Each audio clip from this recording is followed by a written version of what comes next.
So maybe some of us here may be saying,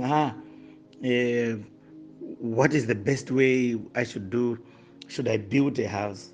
Should I buy a flat?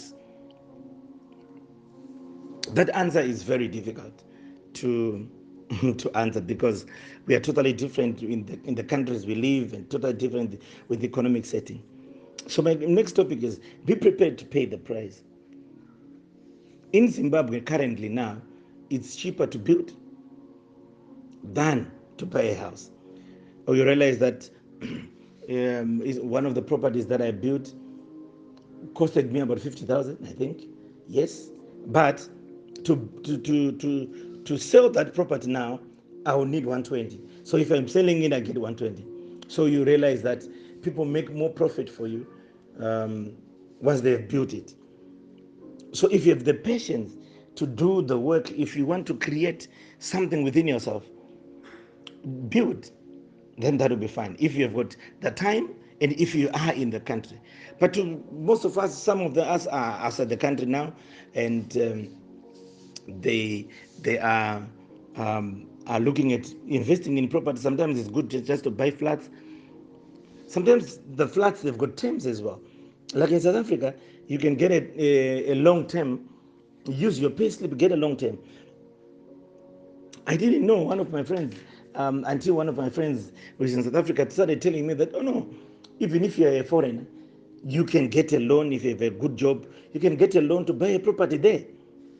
So it goes back again to the point that I was saying, we need to research to know what's happening. But when we are talking about buying property or buying a stand, let's be prepared to pay the price. Let's not go for cheap price, people of God.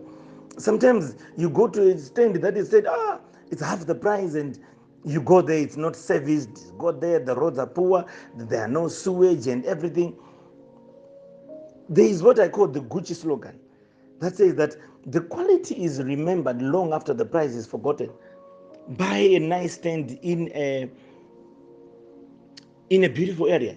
One of my in-laws, who was once a mayor, he said that it's better to build a poor house in a beautiful area than to build a beautiful house in a poor area. Imagine building an upstairs in a high density, how much it will fetch. It's better to build a cottage in a low density area, knowing that the value of the property will be higher. So the biggest thing that you need to do is be prepared to pay the price. It's very, very critical for us. But and never allow anyone to lower your standards. Set your standards. I need a stand like this. I need a house like this. Set your big standards and work for the standards.